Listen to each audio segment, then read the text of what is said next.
नमस्कार दोस्तों। मानसून की ठंडी फुहारों के बीच एक महीना आता है जिसे हिंदू धर्म में बेहद पवित्र माना गया है।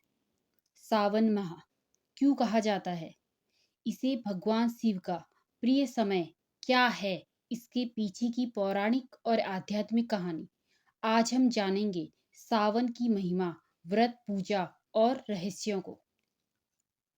तो तैयार हो जाइए, चलिए निकलते हैं आध्यात्मिक यात्रा पर। हिंदू पंचांग के अनुसार सावन या श्रावण मास का साल का 5वां महीना होता है, जो जुलाई अगस्त के दौरान आता है। यह समय पूरी तरह मानसून का होता है।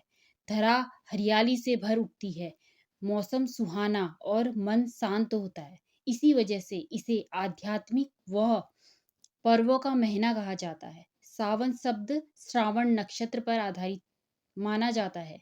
जिस नक्षत्र के प्रभाव में यह महीना आते हैं, तभी इस नाम से जन्म लिया जाता है। या हिंदू धर्म में सावन को भगवान शिव का विशेष महीना माना जाता है। इसकी पौराणिक और आध्यात्मिक कथाएं यह बताती हैं। पौराणिक कथाओं के अनुसार संसार को बचाने के लिए समुद्र मंथन हुआ, जिसमें हलाहल विष निकला। भगवान शिव ने इसे अपने कंठ में रखकर सृष्टि की रक्षा करी, जिससे उनका कंठ नीला हो गया। वे नीलकंठ कहलाए। उस विषपान के बाद शिव को शांत करने के लिए देवताओं ने उन पर मडराते जल से अभिषेक किया। इस घटना के बाद आज भी सावन में हम जल, दूध, दही से भगवान शिव का जलाभिषेक करते हैं।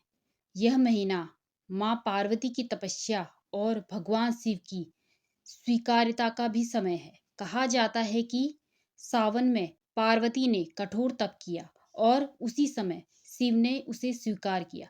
सावन में विशेष व्रत और पर्व मनाए जाते हैं, जिनका लक्ष्य होता है भगवान शिव की कृपा प्राप्त करना। सावन में हर सोमवार को उपवास रखा जाता है। सुबह स्नान, शिवलिंग पर जल अभिषेक, बेलपत्र अर्पण और मंत्रों का जाप, जैसे कि ओम नमः शिवाय। वैवाहिक सुख, स्वास्थ्य और समृद्धि की कामना की जाती है। सावन मास की कृष्ण पक्ष की अष्टमी को भगवान काल भैरव की आराधना की जाती है। माना जाता है इससे जीवन की अड़चनें दूर होती है। सावन के सोमवार और शिवरात्रि के दौरान लाखों भक्त कावड़ यात्रा पर निकलते हैं। गंगा जल लेकर पैदल चलते हैं और शिवलिंग पर अर्पित करते हैं। इन वस्तुओं से शिवलिंग की पूजा महत्वपूर्ण मानी जाती है, जैसे पंचामृत, दूध, दही, घी, शहद, मिश्री, बेलपत्र, 5 विशेष फूल। सिर्फ रस्मों का महीना ही नहीं, सावन आध्यात्मिक उन्मय का भी समय है। इस दौरान उपवास, पूजा और ध्यान से मानसिक संतुलन मिलता है। मौसम की गर्मी और मानसून की नमी, यह व्रत शरीर को हल्का बनाता है। इसे इच्छा पूर्ति का समय भी कहा जाता है।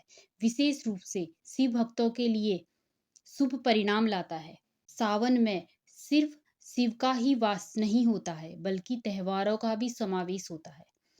कृष्ण जन्माष्टमी, सावन में कृष्ण की आराधना होती है। इस बार 17 जुलाई को मनाई जाएगी। रक्षाबंधन, सावन पूर्णिमा को भाई बहन का यह पवित्र त्योहार मनाया जाएगा, जब बहनें भाई की कलाई पर रक्षा सूत्र बांधेंगी।